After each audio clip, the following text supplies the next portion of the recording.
Hello friends, welcome to S Y academy.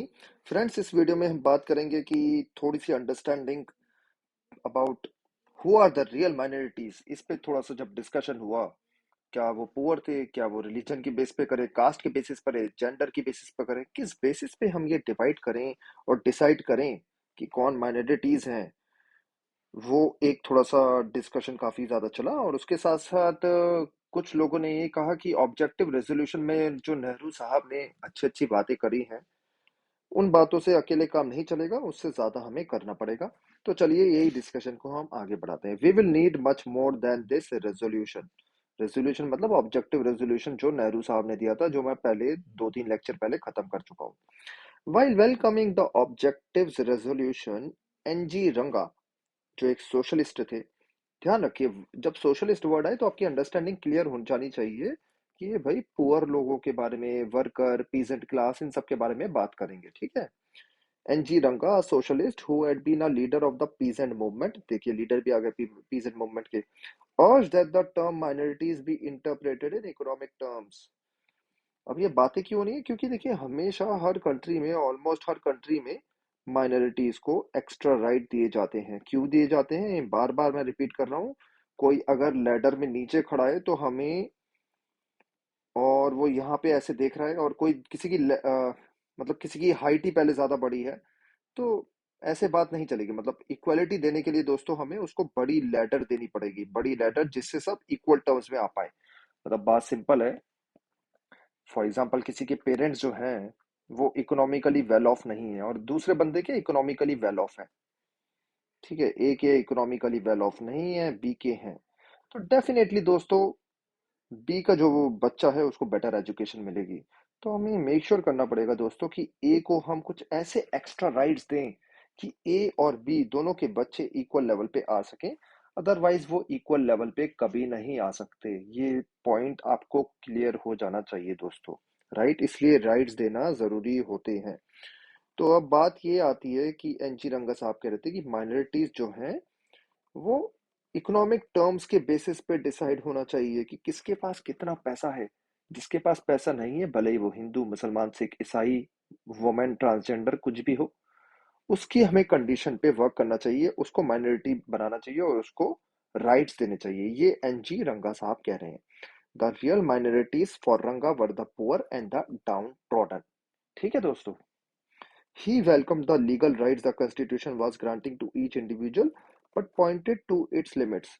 तो उन्होंने बोला बहुत अच्छी बात है, आप लीगल राइट्स दे रहे हो सब लोगों को, राइट टू इक्वलिटी, ये वो, परंतु जब तक आप स्पेशल राइट्स नहीं दोगे पुअर लोगों को, वो ऊपर नहीं उठ सकते। In his opinion, it was meaningless for the poor people in the villages to know that they now had the fundamental right to live and to have full employment, or that they could have their meetings, their conferences, their associations, and various other civil liberties।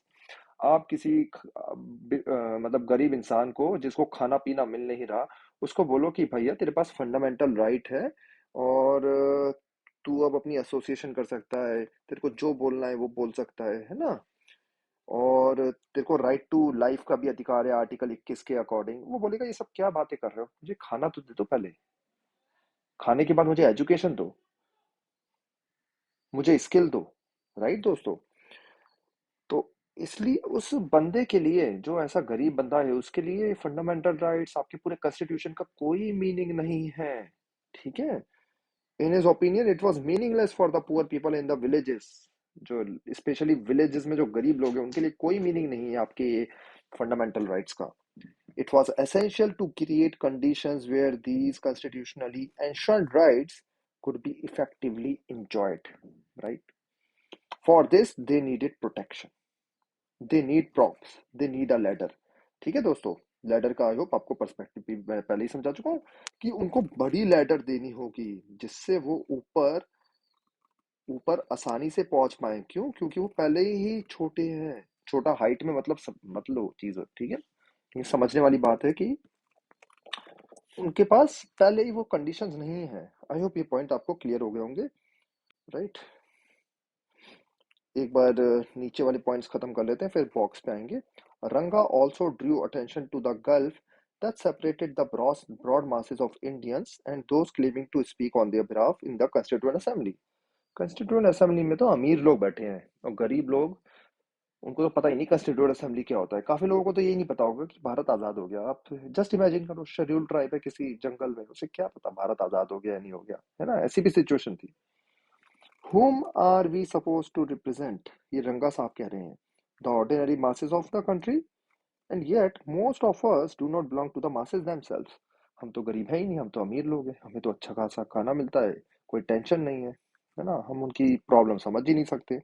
We are of them, we wish to stand for them, but the masses themselves are not able to come up to the Constituent Assembly. masses तो नहीं आ पा रहे। masses word क्यों use हो रहा है दोस्तों? 1947 में भारत में एक लार्ज सेक्शन, 60-70%, एग्जैक्ट स्टेट क्या है ये आप चेक कर लीजिएगा, पुअर था, इलिटरेट था, लार्ज सेक्शन, है ना? उनको रिप्रेजेंट कैसे करोगे? It may take some time, in the meanwhile we are here as their trustees, हम उनके ट्रस्टी की तरह हैं, as their champions, and we are trying our best to speak for them. ठीक है, हम अपनी बेस्ट दे रहे हैं उनकी, उनके लिए बोलने का, ये रंगा साहब कह रहे हैं। लेकिन इसके साथ साथ वो एक पॉइंट भी रेस कर रहे हैं दोस्तों कि हम उन मासेस में बिलोंग नहीं करते, लेकिन हमें उन्हें रिप्रेजेंट करना होगा। एक ये बॉक्स देख लेते हैं दोस्तों, source 6, real minorities are the masses of this country, ये रंगा साहब कह रहे हैं। Welcoming the objective resolution introduced by Jawaharlal Nehru, N C Ranga said following things. देखते हैं वह एनसी रंगा साहब ने क्या कहा। बड़े अच्छे पॉइंट्स रेस करे जिसमें आप थोड़ा सोच सकते हो। Sir, there is a lot of talk about minorities, who are the real minorities? वो क्वेश्चन पूछ रहे हैं, क्या हिंदू, कि वो बोलते हैं हिंदू नहीं है माइनॉरिटी में जो पाकिस्तान प्रोविंसेस में गए, ठीक है? हिंदू सिख जो पाकिस्तान प्रोविंसेस में है वो माइनॉरिटीज नहीं है, ना ही मुस्लिम्स है। No, the real minorities are the masses of this country.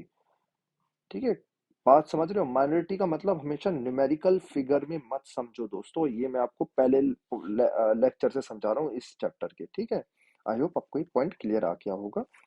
जो डाउन ट्रॉटन है वो मासेस है, ये कहना चाह रहे हैं एनजी रंगा साहब। और स्टिल मैं एक चीज बता दूं, माइनॉरिटीज क्या है, ये डिबेट का पॉइंट है। अभी भी हमारे कॉन्स्टिट्यूशन में ये नहीं लिखा हुआ हु आर माइनॉरिटीज। मैं अपना पॉइंट रिपीट कर रहा हूँ, हु आर माइनॉरिटीज ये हमारे कॉन्स्टिट्यूशन में अभी भी नहीं है। ठीक है, तो चलिए, तो वो कहते हैं रियल माइनॉरिटीज जो है वो मासेस ऑफ दिस कंट्री है। These people are so depressed and oppressed and suppressed till now that they are not able to take advantage of the ordinary civil rights. ठीक है, राइट टू एम्प्लॉयमेंट जैसे अधिकार दे रखा है, अब किसी को समझ ही नहीं। जैसे बैंक का आपको देखते हो कि काफी लोगों के जनधन योजना प्रधानमंत्री ने शुरू करी 2014 में, आज भी काफी लोगों के अकाउंट नहीं है। ठीक है, क्यों नहीं है? उनको अवेयरनेस ही नहीं है। फिर बैंक में जाते हैं, बैंक में तो सिक्योरिटी गार्ड ही भगा देता है उन्हें। तो ये पॉइंट, ये प्रॉब्लम्स हैं भारत के साथ अभी भी, और उस टाइम में तो और ज्यादा थी। What is the position? You go to the tribal areas according to law, their own traditional law, their tribal law, their lands cannot be alienated. तो अकॉर्डिंग टू लॉ तो भाई उनके लैंड एलिनिएट नहीं कर सकते। Yet are merchants go there and in the so called free market they are able to snatch their lands. Law के हिसाब से ट्राइबल्स के हाथ में अपना लैंड है, लेकिन मर्चेंट्स जाते हैं, बड़े बड़े मर्चेंट्स, बड़ी बड़ी कंपनीज उनका लैंड ले लेते हैं, उन्हें कोई समझ ही नहीं होती। Yet our merchants go there and snatch their lands. Thus, even though the law goes against this snatching away of their lands, still the merchants are able to turn the tribal people into veritable slaves by various kinds of bonds and make them hereditary bond slaves. ये चल रहा है दोस्तों। Contract sign करा देते हैं, अंगूठे अंगूठे से ठप्पा लगा लेते हैं कि आपको ये कम करना पड़ेगा। ट्राइबल्स को तो कोई समझ ही नहीं है, जबकि उनको हमने राइट्स वाइट्स दे रखे हैं। Let us go to the ordinary villages. एक एग्जांपल उन्होंने ये दिया, दूसरा एग्जांपल देंगे वो। There goes the money lender with his money and he is able to get the villagers in his pocket. बड़ा बड़ा जमींदार जाता है, सब लोग हाथ जोड़ देते हैं उसके सामने। There is the landlord himself, zamindar, and the malguzar. There are various other people who are able to exploit these poor villagers. There is no elementary education even among these people. कोई एलिमेंट्री एजुकेशन नहीं, सब अनपढ़ गंवार है ना? आप word को थोड़ा सा समझिए इन पॉइंट्स को, है ना? तो ये कहते हैं ये जो बेचारे लोग हैं, जो बेचारे पढ़े लिखे नहीं है, अनपढ़ हैं, जिनको हम पढ़ा ही नहीं रहे हैं, और उनका एक्सप्लॉइटेशन हुआ जा रहा है, वो रियल मासेस हैं, वो रियल माइनॉरिटीज हैं। ठीक है, these are the real minorities that need protection and assurances of protection. इनको प्रोटेक्शन देनी है और एश्योरेंस भी देना है। In order to give them the necessary protection we will need much more than this resolution. तो ये कहते हैं हमें much more than this resolution देना होगा। ठीक है, तो how is the notion of minority defined by Ranga, ये आप अच्छे से आप एक्सप्लेन कर पाओगे और कमेंट सेक्शन में लिखिए। हम आगे बढ़ते हैं। One of the groups mentioned by Ranga the tribals had among its representative to the assembly the gifted orator Jaipal Singh. तो एक जयपाल सिंह साहब थे जो ट्राइबल एरिया से ही आए थे, वो उनको अच्छा सा रिप्रेजेंट करते हैं। इन welcoming the objective resolution Jaipal Singh said, as an Adivasi, I am not expected to understand the legal intricacies of the resolution, but my common sense tells me that every one of us should march in that road to freedom and fight together. ठीक है, common sense वो कहते हैं मेरे को समझ में नहीं आती लीगलिटीज, लेकिन कॉमन सेंस कहती है कि हम सबको एक साथ चलना होगा और फ्रीडम की तरफ आगे बढ़ना पड़ेगा, फाइट करनी पड़ेगी together. Sir, if there is any group of Indian people that has been shabbily treated, it is my people। ये जयपाल सिंह कह रहे हैं। और ट्राइबल्स का बुरा हाल था, पहले अंग्रेजों ने एक्सप्लॉइट करा, फिर इंडिपेंडेंट इंडिया ने एक्सप्लॉइट करा, अब थोड़ी सिचुएशन फिर भी बेटर है आज के टाइम में। They have been disgracefully treated and neglected for the last 6000 साल। अंग्रेजों की नहीं, एंशियंट टाइम से एक्सप्लॉइटेशन हो रहा है ट्राइबल्स का।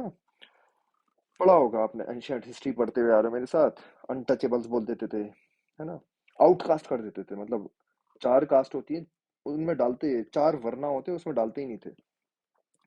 The whole history of my people is one of continuous exploitation and dispossession by the non-aboriginals of India, punctuated by rebellions and disorder. And yet, I take Pandit Nehru at his word. वो कहते हैं हमारा exploitation हुआ है हमेशा, लेकिन still मैं आप पे ट्रस्ट कर रहा हूँ पंडित नेहरू। और पंडित नेहरू ने बहुत अच्छे ट्राइबल की रेजोल्यूशन, लॉज वगैरह, पॉलिसीज बनाई थी। बट अगेन ट्राइबल इग्नोर्ड हुए थे इंडिपेंडेंट इंडिया में। और उनकी सिचुएशन आप देखोगे अगर ट्राइबल्स के बारे में सोशियोलॉजी में जैसे हम पढ़ते हैं तो कुछ खास नहीं रही। I take you all at your word that now we are going to start a new chapter and a new chapter of independent India where there is equality of opportunity, where no one should be neglected। सबको opportunity मिलेगी, ये हमारी expectation है, ये जयपाल सिंह कह रहे थे। Singh spoke eloquently on the need to protect the tribes and ensure conditions that could help them come up to the level of the general population। तो वही प्रोटेक्शन देनी पड़ेगी ट्राइब्स को, स्पेशल राइट्स देने पड़ेंगे, ये बातें हो रही हैं। Tribes were not a numerical minority, he argued. अच्छी खासी पॉपुलेशन है ट्राइब्स की, नियरली 8% है हमारी टोटल पॉपुलेशन की, 8% पॉपुलेशन ट्राइबल है। ठीक है दोस्तों, they had been dispossessed of the lands they had settled, deprived of their forest and pastures and forced to move in search of new homes. अलग अलग लॉ लगा दिए जाते हैं, उनको बोल दिया जाता है चलो भाई यहाँ से भागो, यहाँ पे हम खोद की यहाँ पे हम कोल कोल निकालेंगे, यहाँ पे हम गैस निकालेंगे, यहाँ पे हम कुछ और माइनिंग करेंगे। ठीक है, उनको खेतों में काम कराया जाता है, छोटे मोटे काम कराए जाते हैं, और उनके जो गॉड्स वगैरह हैं उनका मजाक उड़ाया जाता है ना। तो ये सब प्रॉब्लम्स है। Perceiving them as primitive and backward, the rest of society had turned them away from them, spurned them। बोला जाता है भूतो, है ना, मतलब मजाक उड़ाया जाता है वो सब चीजें। अब अब तो फिर भी सुधर रही है, लेकिन वही मैं पहले बता रहा हूँ, उस टाइम में बहुत सिचुएशन खराब थी। और आप तो अगर आजकल पढ़ो तो आज भी सिचुएशन अच्छी नहीं है, और मैं जबकि ये बोल रहा हूँ कि आज सिचुएशन सुधर गई है। तो आप समझ सकते हो कि 1947 के टाइम के अराउंड क्या सिचुएशन होगी ट्राइबल्स की। He made a moving play for breaking the emotional and physical distance that separated the tribals from the rest of society। Simply वो कर रहे हैं कि उनको मेन स्ट्रीम सोसाइटी में लाना होगा, लेकिन उनके अपने लॉस चलते रहे, है ना। साथ साथ हमें उनकी रिस्पेक्ट करनी होगी, राइट, अपना समझना होगा। Our point is that you have got to mix with us, we are willing to mix with you, ये कह रहे हैं। ठीक है, मेन स्ट्रीम में दोनों को साथ साथ आना होगा, मेजोरिटी और बाकी ये जो ट्राइबल्स हैं। Singh was not asking for separate electorates, ध्यान रखिए, but he felt that reservation of seats in the legislature was essential to allow tribals to represent themselves। तो reservation on the basis of population Bharat ने रखा है, ST की population के basis पे parliament, state assembly, और आपने देखा होगा गवर्नमेंट जॉब्स, एजुकेशन इंस्टीट्यूशंस में सीट्स रिजर्व्ड है। It would be a way, he said, of compelling others to hear the voice of tribals and come near them. तो अब देखोगे तो काफी एससीज की सिचुएशन सुधर गई है भारत में। एसटीज की सिचुएशन अभी भी खराब है, सही नहीं है। ठीक है, एक्सेप्ट फ्यू स्टेट्स, और इस पे वर्क करना काफी ज्यादा बाकी है। देखते हैं कितना वर्क कर पाते हैं।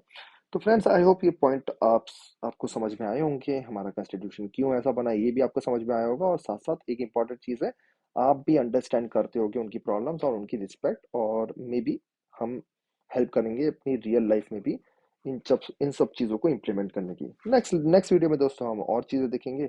डिप्रेस्ड क्लासेस के बारे में हम थोड़ा सा देखेंगे, जहाँ पे आपको बी आर अम्बेडकर के व्यूज देखेंगे। Thank you and take care.